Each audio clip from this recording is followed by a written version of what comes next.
జపాన్‌కి చెందిన ట్రస్టింగ్ అనే సంస్థ సరికొత్త పథకాన్ని ప్రకటించింది. సంస్థలో పనిచేస్తున్న ఉద్యోగులకు ఉచితంగా తాగినంత మద్యం సరఫరా చేసి ఆ మత్తు పూర్తిగా దిగకపోతే హ్యాంగోవర్ లీవ్‌ను కూడా ఇస్తున్నట్లు, ఉద్యోగుల్లో ఎవరైనా ఈ సెలవును ఉపయోగించుకొని మత్తు దిగాక తిరిగి విధుల్లో చేరవచ్చని ప్రకటించింది. ఈ కొత్త రకం సెలవు తమకు బాగా ఉపయోగపడుతుందని 2 లేదా 3 గంటలు హాయిగా నిద్రపోయి ఆఫీస్‌కు వస్తున్నామని కంపెనీ ఉద్యోగులు చెబుతున్నారు. ఉద్యోగంలో కొత్తగా చేరిన వారికి ఎక్కువ జీతాలు ఇచ్చుకోలేక ఈ ప్రత్యామ్నాయం ఏర్పాటు చేసినట్లు కంపెనీ యాజమాన్యం వెల్లడించింది.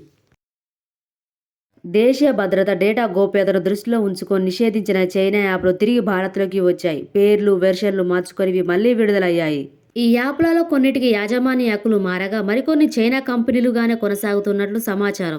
భద్రతా సమస్యల కారణంగా 2020లో దాదాపు 267 చైనా యాప్లను భారత్ నిషేధించింది. సరిహద్దులోని గల్వాన్ వద్ద భీకర ఘర్షణ తర్వాత చైనా తీరుపై పలు అనుమానాలు వ్యక్తమవుతున్న నేపథ్యంలో భారత్ చైనా యాప్లపై నిషేధం విధించింది. ఇలా గతంలో నిషేధించిన యాప్లలో 36 అప్లికేషన్లు తిరిగి భారత్లోకి వచ్చాయి. వాటిలో కొన్నిటిని బ్రాండింగ్, లోగోలో చిన్న మార్పులు చేసి తీసుకొచ్చారు. ఈ యాప్లను ఇప్పుడు Google play store, Apple play స్టోర్లో డౌన్లోడ్ చేసుకునేందుకు అందుబాటులో ఉన్నాయి. భారత్లోకి తిరిగి ప్రవేశించడానికి ఈ యాప్లు వేర్వేరు మార్గాలు ఎంచుకున్నాయి. క్లోన్ వెర్షన్లతో మళ్లీ వస్తున్న పబ్జీ వంటి యాప్లను పూర్తిగా నిషేధించడం కష్టంగా మారుతోంది. ప్రపంచంలోనే అతిపెద్ద సముద్ర గర్భ కేబుల్ అయిన ప్రాజెక్ట్ వాటర్ వర్త్కు భారత్ను అనుసంధానం చేయనున్నామని మెటా సంస్థ తెలిపింది.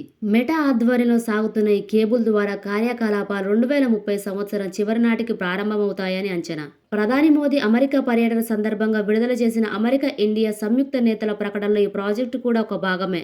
అతిపెద్ద మార్కెట్లలో ఒకటైన భారత్లో మెటా పెట్టుబడులు కొనసాగుతున్నాయని మెటా ప్రతినిధి వివరించారు. భారత్లో డిజిటల్ సేవలకు గిరాకీ పెరుగుతుందని, మెటా పెట్టుబడుల ద్వారా ఈ లక్ష్యాలకు చేయూతనివ్వగలమని పేర్కొన్నారు. ప్రపంచంలోని 5 ప్రధాన ఖండాలను కలిపే ఈ కేబుల్ పొడవు 50,000 కిలోమీటర్లకు పైగా విస్తరించి ఉంటుంది. ఇది భూమి చుట్టుకొలత కంటే ఎక్కువ. ఈ కేబుల్కు నౌకల లంగర్లు, ఇతర ప్రమాదాల వల్ల ఇబ్బంది లేకుండా అధునాతన సాంకేతికత వినియోగించి 7,000 మీటర్ల వరకు లోతులో బలంగా వేస్తున్నారు.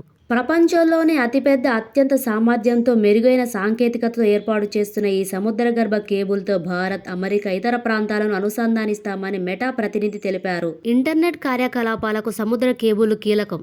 దేశాలు పరస్పరం ఈ కేబుళ్లతోనే అనుసంధానమవుతాయి. స్థానిక టెలికాం ఆపరేటర్లు ఈ కేబుళ్లకు అనుసంధానం కావడం ద్వారా తమ వినియోగదారులకు ఇంటర్నెట్ను అందిస్తుంటాయి. ఇది అత్యంత భారీ ప్రాజెక్ట్ అని, బిలియన్ల కొద్ది డాలర్లు ఖర్చు పెట్టాల్సి వస్తుందని కంపెనీ చెబుతోంది. ఖచ్చితమైన పెట్టుబడి వివరాలను ఇంకా వెల్లడించలేదు. ఢిల్లీలోని కిలాడి ప్రాంతానికి చెందిన వినోద్ కుమార్ చౌదరి జవహర్లాల్ నెహ్రూ యూనివర్సిటీలో కంప్యూటర్ ఆపరేటర్గా పనిచేస్తున్నారు. ఇతన్ని టైపింగ్ మ్యాన్ ఆఫ్ ఇండియాగా పిలుస్తారు. వినోద్ మొబైల్ ఫోన్ కీబోర్డుపై ముక్కుతో 108 ఇంగ్లీష్ క్యారెక్టర్లను కేవలం 1.18 నిమిషాల్లో టైప్ చేశారు. దీంతో 21వసారి Guinness book of world records విజేతగా నిలిచారు. ఈ ప్రయత్నంలో ఏకంగా 19 గిన్నిస్ రికార్డులను కలిగి ఉన్న క్రికెట్ దిగ్గజం సచిన్ టెండూల్కర్ ప్రపంచ రికార్డును అధిగమించాడు. వినోద్ ముక్కుతో వేగంగా టైప్ చేయడం, కళ్ళ గంతలు కట్టుకొని టైప్ చేయడం, మౌత్ స్టిక్తో టైప్ చేయడం ఇలాంటి వివిధ విన్యాసాలతో 11 ఏళ్లలో 21 సార్లు గిన్నిస్ రికార్డును సృష్టించాడు. తన పేరు మీద ఉన్న రికార్డును చాలాసార్లు తానే అధిగమించాడు.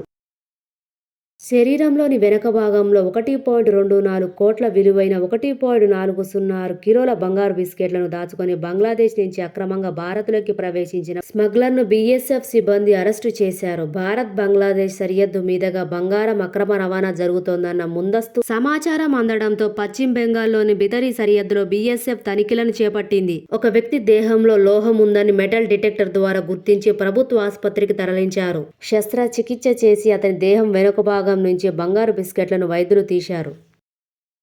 రోదసి యాత్ర అంటే చిన్న విషయం కాదు. అక్కడ ఎదురయ్యే ఒడిదుడుకులను తట్టుకోవడానికి శారీరకంగా, మానసికంగా దృఢత్వం అవసరం. కఠోర శిక్షణను పూర్తి చేసుకోవాలి. అన్ని అవయవాలు సక్రమంగా ఉన్న వారికి ఇది ఒక్కోసారి కష్టంగా మారుతుంది. కానీ ఒక కాలు లేకపోయినా ఒక వ్యక్తి రోదసిలోకి వెళ్లబోతున్నారు.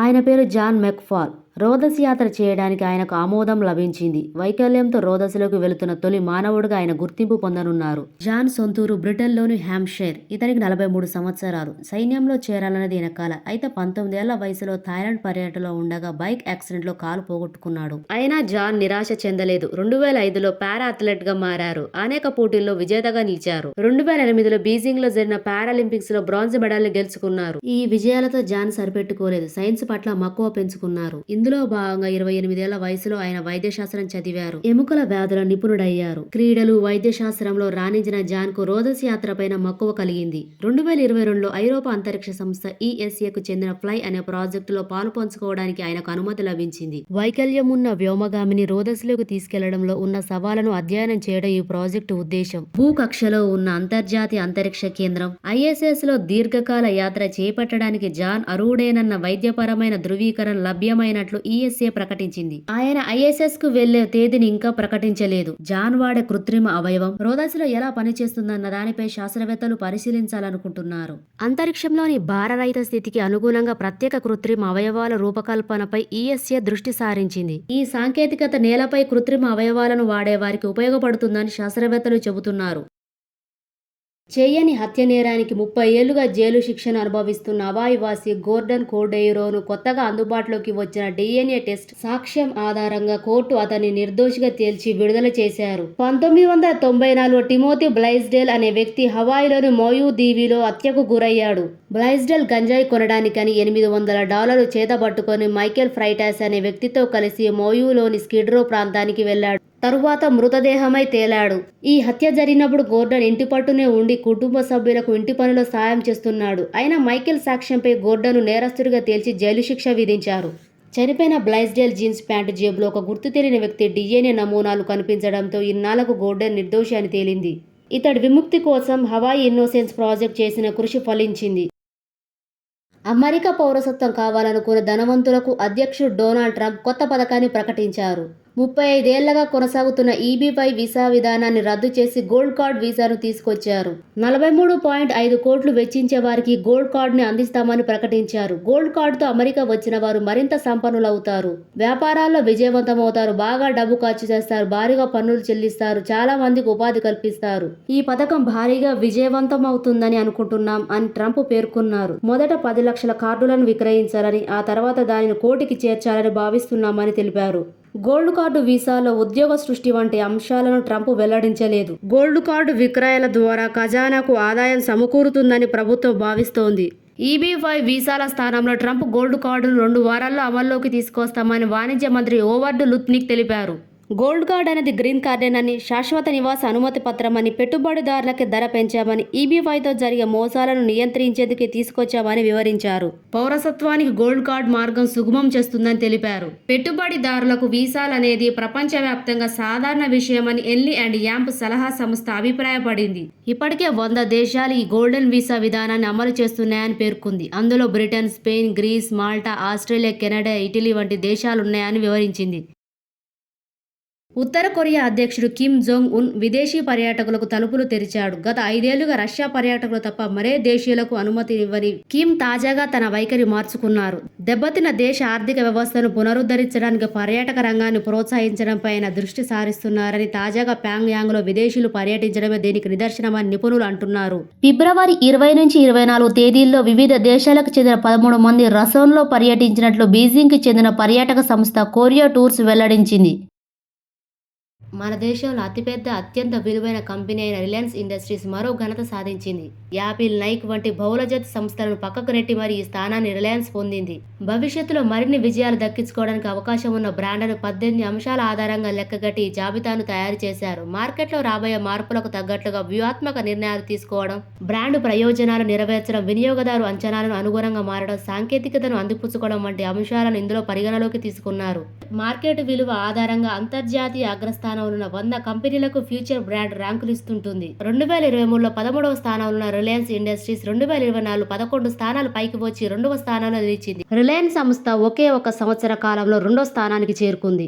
Apple, Nike, Walt Disney, Netflix, Microsoft, Intel, Toyota కంటే పై స్థానాన్ని దక్కించుకుంది. దక్షిణ కొరియా బ్రాండ్ సామ్సంగ్ ఈ జాబితాలో అగ్రస్థానంలో ఉంది. ఈ జాబితాలో ఉన్న ఏకైక భారతీయ బ్రాండ్ రిలయన్స్ ఇండస్ట్రీస్ కావడం విశేషం. 2014లో టాప్ 10 బ్రాండ్లలో అమెరికా కంపెనీలు 7 ఉండేవి. 2024లో చూస్తే 4 అమెరికన్ బ్రాండ్లు, 5 ఆసియా పసిఫిక్, 1 పశ్చిమ ఆసియా ప్రాంతానికి చెందినవి. అమెరికా అధ్యక్షుడు హెచ్చరిస్తున్న ప్రతీకార సుంకాలను ఎదుర్కోవడానికి 0కి 0 టారిఫ్ వ్యూహాన్ని భారత్ ప్రతిపాదించాలని ఆర్థిక మేధో సంస్థ గ్లోబల్ ట్రేడ్ రీసెర్చ్ ఇనిషియేషన్ సూచించింది. పూర్తి స్థాయి ద్వైపాక్షిక వాణిజ్య ఒప్పందం కుదుర్చుకోవడం కంటే ఇది మేలని తాజా నివేదికల సంస్థ తెలిపింది. దీని కింద ప్రభుత్వం కొన్ని టారిఫ్ లైన్లు లేదా ఉత్పత్తి విభాగాలను గుర్తించాలి. అమెరికా నుంచి వచ్చే ఈ విభాగాల వస్తువులపై దిగుమతి సుంకాన్ని ఎత్తివేయాలి. అదే సమయంలో దేశ పరిశ్రమలు వ్యవసాయానికి ఇబ్బంది లేకుండా చూసుకోవాలి. ఇందుకు గాను మన దేశం నుంచి అమెరికా వెళ్లే అదే నిర్దిష్ట సంఖ్యలోని వస్తువులపై అక్కడ సుంకాన్ని పరిహరించేలా ప్రతిపాదించాలి. ఈ జాబితాలో చాలా వరకు వ్యవసాయ ఉత్పత్తులను మినహాయించవచ్చు. 90% పారిశ్రామిక వస్తువులపైన టారిఫ్లను తొలగించడం వల్ల మన ఉత్పత్తులపై భారీ సుంకాలు పడకుండా చూసుకోవచ్చు. అమెరికా తన ప్రతీకార సుంకాలను ఏప్రిల్లో అమలు చేసేలోగా ఈ జాబితాపై చర్చలు జరిగితే మంచిదని GTRI వ్యవస్థాపకుడు అజయ్ శ్రీవాస్తవ పేర్కొన్నారు. అమెరికా ఇందుకు అంగీకరిస్తే భారత్పై ప్రతీకార సుంకాలు చాలా తక్కువగా 0కు చేరుతాయి. ఒకవేళ ప్రతిపాదనను అమెరికా అధ్యక్షుడు ట్రంప్ తిరస్కరిస్తే టారిఫ్ల అసలు సమస్య కాదని అర్థమవుతుంది. ఇతర రంగాల్లో మినహాయింపులకు ఒత్తిడి చేయడానికి వీలుంటుంది. చైనా ధోరణి నుంచి పాఠాలు నేర్చుకొని రీజనబుల్ కాని డిమాండ్లను గట్టిగా తిరస్కరించడమే భారత్కు మేలని సూచించారు. చైనా వస్తువులపై 10% సుంకాన్ని అమెరికా ప్రకటించినందుకు గాను చైనా తిరిగి సుంకాలను విధించడమే కాకుండా ఎన్విడియా, గూగుల్పై యాంటీ ట్రస్ట్ దర్యాప్తును ప్రారంభించింది.